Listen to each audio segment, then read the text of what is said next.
அதாவது எங்களுடைய கட்சி சேர்ந்தவர்கள் தாக்கப்பட்டவர்கள் நேரடியாக போய் ஆறுதல் சொல்லிட்டு வந்தாங்க.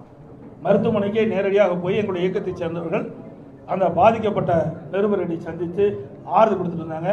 நாங்கள் தான் ஏற்கனவே வன்மையை கண்டிச்சுட்டு இருக்கிறீங்க. நீங்கள் ஊடக நபர்கள் பத்திரிகை அவர் தூக்கி பிடிச்சிட்டு இருக்கிறீங்க. அதனால தான் உங்களை அடிக்கிறாங்க. புரியுதா? தப்பாக நினைக்க வேண்டாம், யாரும் தவறாக நினைக்க வேண்டாம். அந்த கட்சி அப்படிப்பட்ட கட்சிங்க, திமுக கட்சி அப்படிப்பட்ட கட்சி. தயவு செய்து இனிமேலாவது உண்மை செய்தி வெளியிடுங்க. அன்போடு உங்களை வேட்டிக்கிறேன். உங்களுக்கு ஒரு பாதுகாப்பு கொடுக்குற கட்சி அண்ணா திமுக கட்சிங்க. நீங்க திமுக கட்சிக்கு எப்பொழுது பார்த்தாலும் எங்களை பத்தி தான் குறை சொல்லிட்டு இருக்கிறீங்க. இருமுனா குறை சொல்றீங்க, துப்புலா குறை சொல்றீங்க. ஆனா திமுக பத்தி ஒரு குறையும் எந்த தொலைக்காட்சியிலும் வருவதில்லை, எந்த பத்திரிகையிலும் வருவதில்லை. அதனாலதான் அவங்க தைரியமா இப்படிப்பட்ட தாக்குதல் ஈடுபடுறாங்க. நீங்க உண்மை செய்தி வெளியிடுங்க. மக்களே உங்க பக்கம் இருப்பாங்க, உங்களுக்கு மக்களே முழு பாதுகாப்பு கொடுப்பாங்க.